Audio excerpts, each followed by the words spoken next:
कियानी साहब, आपकी मिल में इतना करप्शन है, आप इतने लोगों को निकाल चुके हैं और यूनियन के सदर बैठ के बैठे हुए हैं और याशी कर रहे हैं, और उन बेचारों को होगा क्या जिनको निकाला है आपने? क्या करेंगे वो लोग? आपने मुझे कब ऐश करते हुए देखा है? खामखा के लिए आप मुझ पे इल्जाम लगा रहे हैं। मैंने हर किसी को उसकी मराद जितनी तमाम सहूलत फराहम की है। और मैं आपको बता दूं कि जो कोरोना जैसे पेंडेमिक आया था ना, उसमें भी हमने लोगों को बोनस दिए 2-2 दफा, और तो और बहुत सारे कामों में हम आगे बढ़ चढ़ के हिस्सा लेते हैं। आप पेन कापी लेके आ जाते हैं और लिखना शुरू कर देते हैं। पहले आप तहकीक करें, फिर उसके बाद आया करें। तहकीक की जो इतनी चीजें पता चली हमें। आपको किसी ने गलत इंफॉर्मेशन दी है।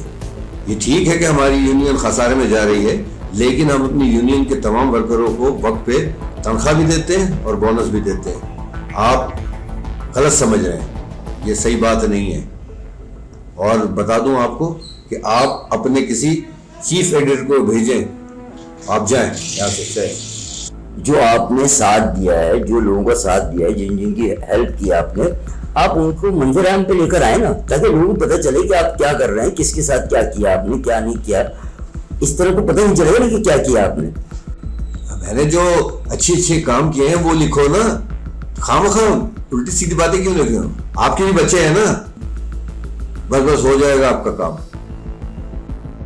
अच्छी चीजें लिखिए, मुस्बत बोले कि यूनियन यूं जा रही है, चल रही है, बिल्कुल दौड़ रही है। और मैडम, आपकी हेल्थ का तो बहुत बुरा हाल है, उसमें इतनी करप्शन है कि कोई हद नहीं। मरीजों को बेड नहीं मिलते, जो हॉस्पिटल बने हुए उनमें बेड नहीं है, बिस्तर नहीं, लोग जमीनों पर सोते हैं। और तो और जितनी भी आप दवाइयां लिख के देते हैं डॉक्टर्स आपके, वो दवाइयां वहां मौजूद होती हैं, मगर वो डॉक्टर दवाइयां देते ही नहीं है, वहां के स्टोर से दवाइयां मिलती नहीं उनको। और तो और आपने तो कंपनियों से भी कमीशन बांधा हुआ है, जिन कंपनियों से आप दवाइयां लेते हैं उनसे आप कमीशन भी लेते हैं। ये तो कोई बात नहीं हुई ना, इतनी करप्शन।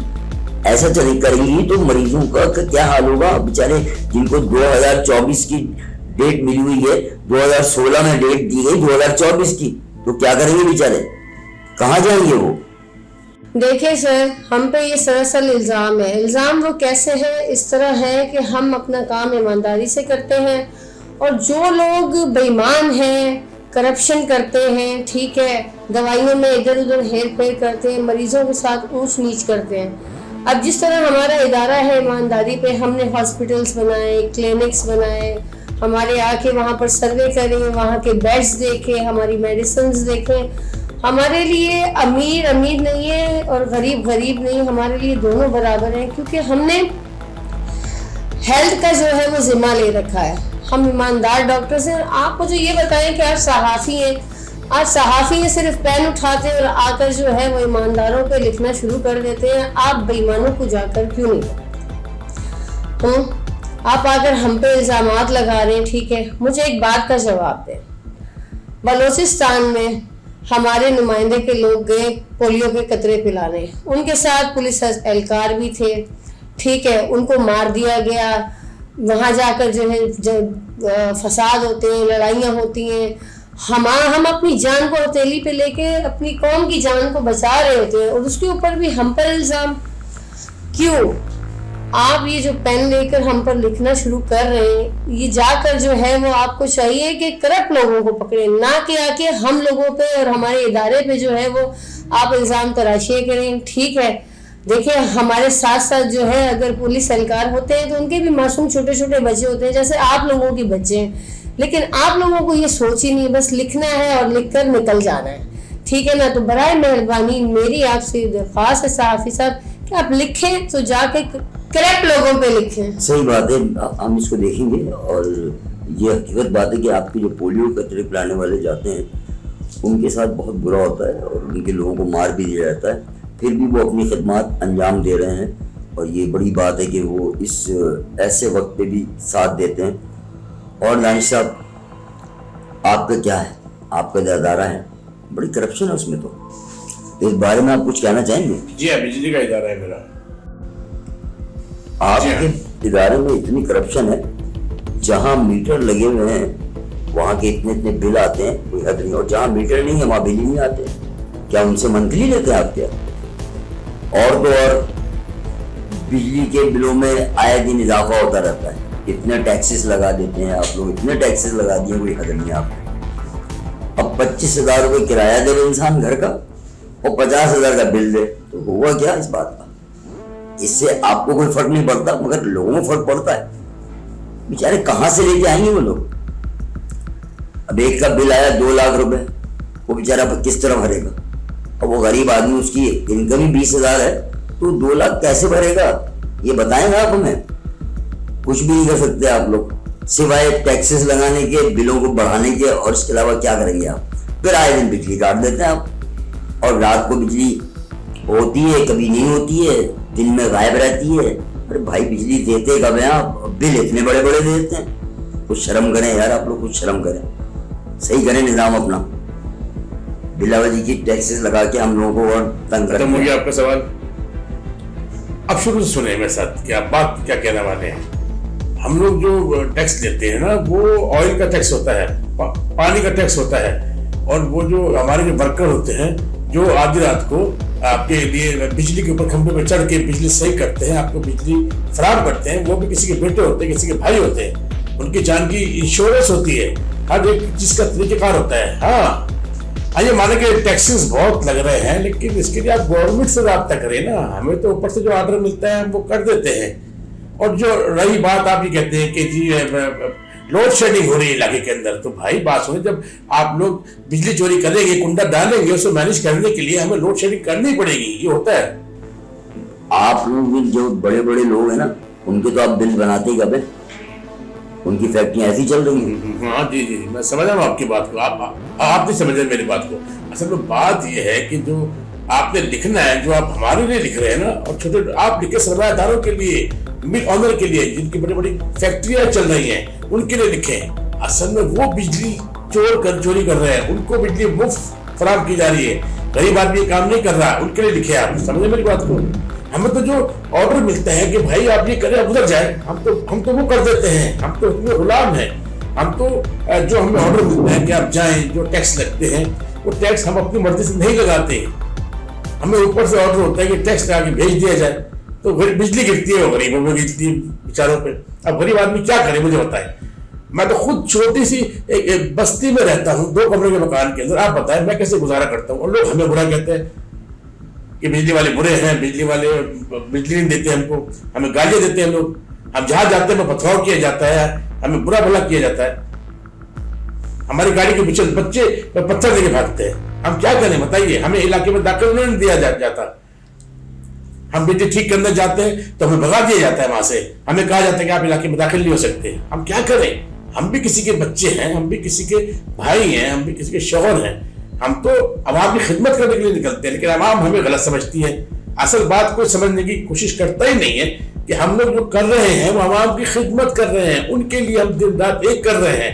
अवाम भी दानिश साहब सही कह रहे हैं आप। वो हैं वो लोग जो करप्ट कर रहे हैं, करप्शन कर रहे हैं, मगर हमें तो ये लगता है कि आप लोग करप्शन कर रहे हैं और हम क्या लिखें? किसी बड़े के खिलाफ तो आप लोग कुछ बोलते नहीं है, तो कहाँ से हम लिखेंगे इसके लिए? तो कुछ आप ही बताएं क्या करना चाहिए इसके लिए। राव साहब, आपका तो बहुत बड़ा इदारा है और पाकिस्तान की बहुत बड़ी सनत है। रेलवे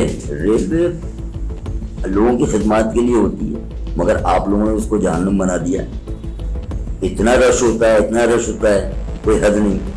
और जो बेचारे टिकट लेने आते हैं उनको टिकट ब्लैक में मिलता है, और जिनके पास रिजर्वेशन होती है, टिकट होता है उनका, वो जब ट्रेन के अंदर डब्बे के अंदर बैठते हैं तो टीटी आके बोलता है इधर से उठ जाए, ये आपका नंबर नहीं। आप डबलिंग की हुई होती है आपने हर चीज पे। ईद के दिनों में जो नई आप ट्रेनें चला रहे होते हैं कि जी ये 3 ट्रेनें इजाफी चला दी हैं, ये कर दिया है, वो कर दिया है, मगर कोई फर्क नहीं पड़ता उससे। ना आवाम को फर्क पड़ता है, ना आप लोगों को फर्क पड़ता है ना? आवाम को तो फर्क पड़ता है, क्योंकि आवाम जो है बेचारी धक्के खाती है इस चक्कर में। और आप लोग करते क्या हैं? सिवाय टिकट पे इजाफा करने के अलावा और क्या आता है आप लोगों को? आपके ट्रैक पुराने हैं, आपकी ट्रेनें पुरानी हैं, बोगियों की हालत ऐसी हो गई है कि उसमें बैठना भी दुश्वार है। लोग सफर करते हैं अपनी फैमिलीज के साथ सुकून के लिए कि ये हमारी रेलवे है, बहुत अच्छी रेलवे है।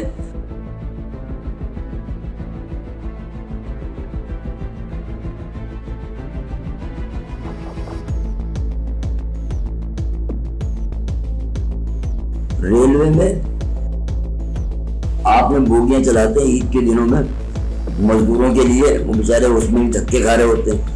इतना महंगा टिकट दे रहे होते हैं, इतना महंगा टिकट दे रहे होते हैं, बेचारे कैसे जाएंगे अपने गांव। और फिर ट्रेन लेट इतना होती है कि बस बेचारे अपने सही वक्त पे पहुंच ही नहीं पाते हैं। और तो और जो बोगियां आप दिखाते हैं, लोगों को दिखाते हैं कमर्शियल में, इसमें उसमें दिखाते हैं, वो बोगियां अब रही कहाँ हैं? उसमें बिजली नहीं होती, पंखा चल रहा, पंखा लगा हुआ मगर पंखा चलता नहीं है। लाइटों में बल्ब निकाल लेते हैं आप लोग, इलेक्ट्रिशियन को बुलाओ कि यार ये सही कर दो, तो वहाँ कुछ भी नहीं होता, इलेक्ट्रिशियन ही काम का होता बेचारा। और पुलिस वाले अलग गुंडागर्दी दिखा रहे होते हैं उसके अंदर। जो आपकी रेलवे पुलिस है वो गुंडागर्दी दिखाती है, वो एक सीट को 10 जगह बेच देती है। बराए करम अपने इदारे रेलवे को दुरुस्त करें, दुरुस्त, ताकि लोगों को रिलीफ मिल सके।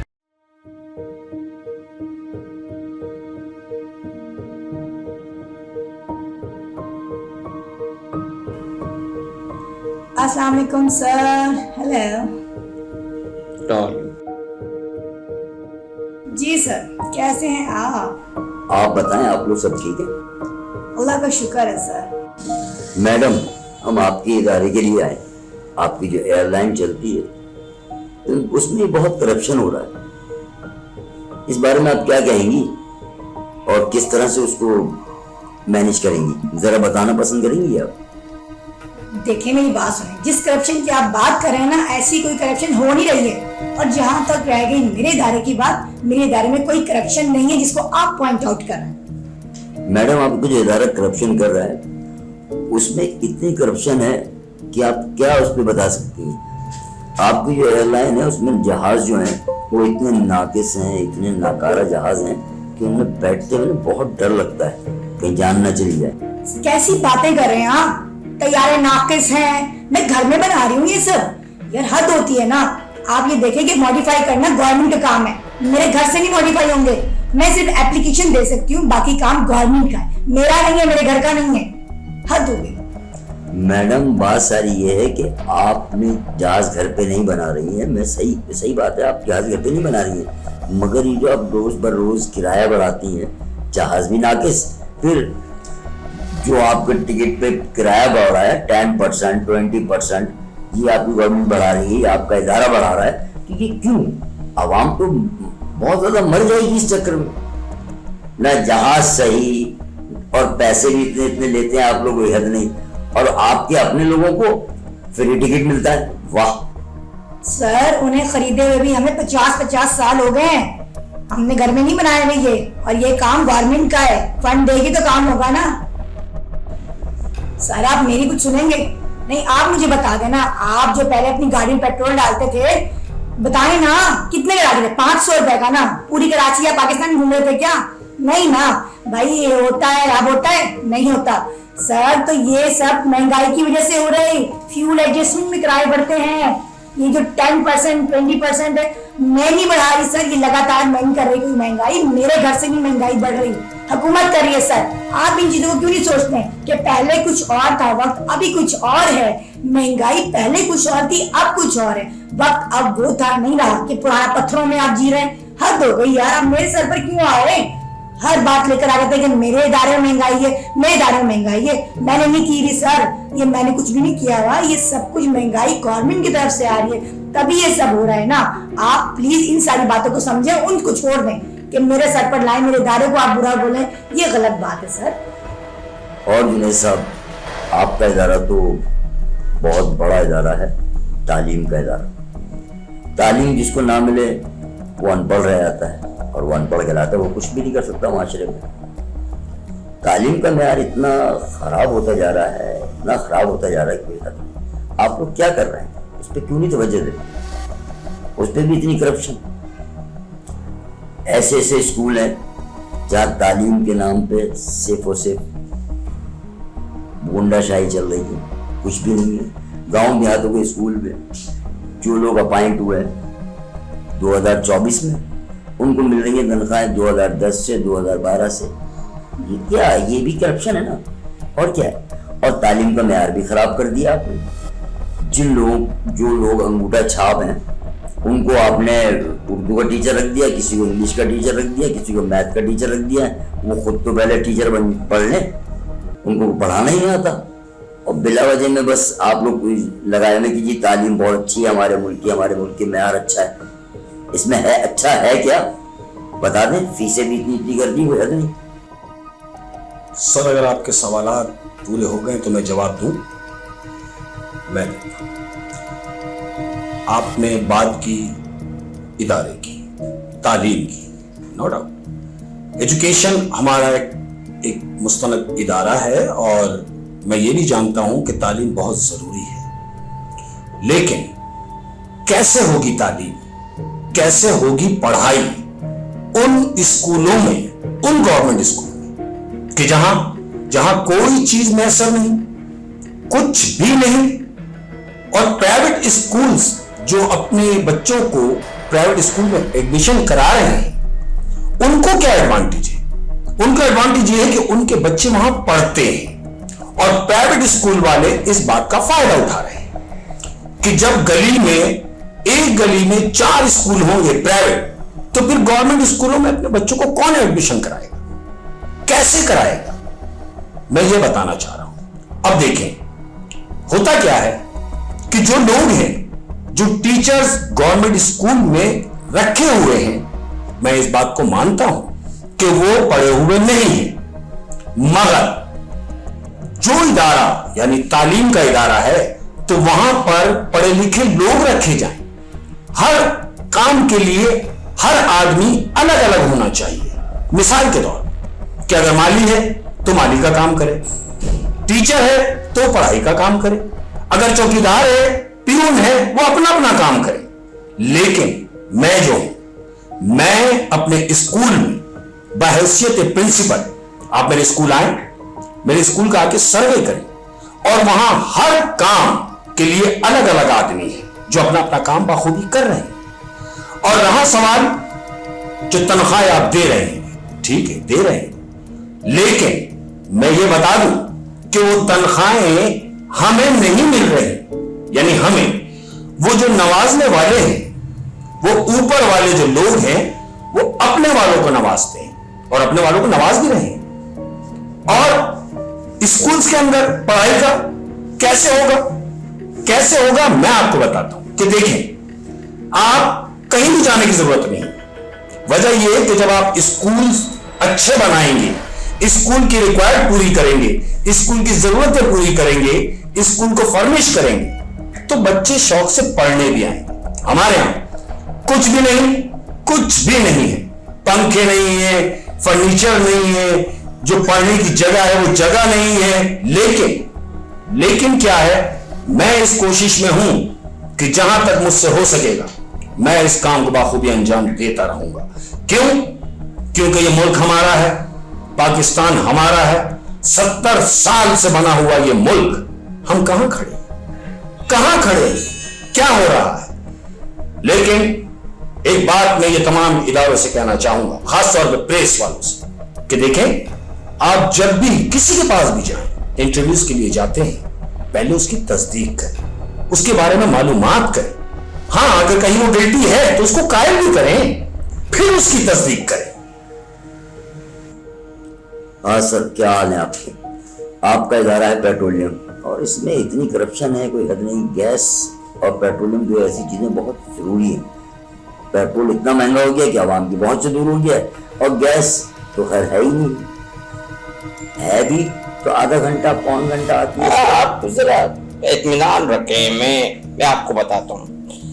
करप्शन, आप हर बात में करप्शन बोल रहे हैं। असल में करप्शन है क्या चीज? करप्शन जो है वो हर जगह नहीं होता, लेकिन चूंकि करप्शन के बारे में ज्यादा लिखते हैं और लिफाफा बनाते हैं, तो आपको हर चीज करप्शन लगती है, लेकिन ऐसी बात कुछ है नहीं।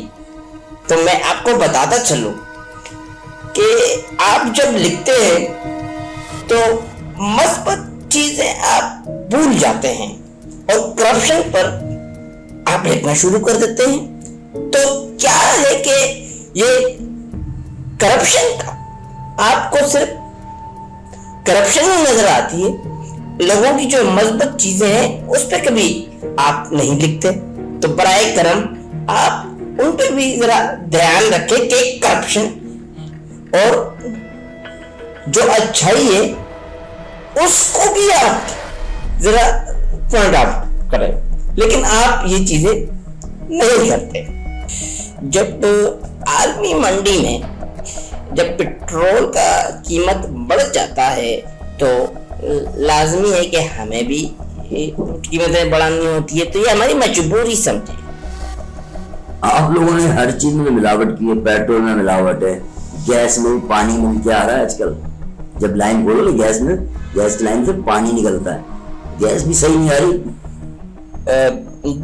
देखिए, मैं खुद पेट्रोलियम का सदर भी हूं, मैं इन चीजों को नहीं रखता। करप्शन की बात नहीं है, ये महंगाई है और महंगाई में सब चीजें देखनी पड़ती है। आपको क्या लगता है कि मैं करप्शन कर रहा हूं या मैं कोई मिलावट कर रहा हूं? नहीं, मैं मिलावट नहीं कर रहा। आप पता नहीं क्या सोच रहे हैं, मैं जा रहा हूं।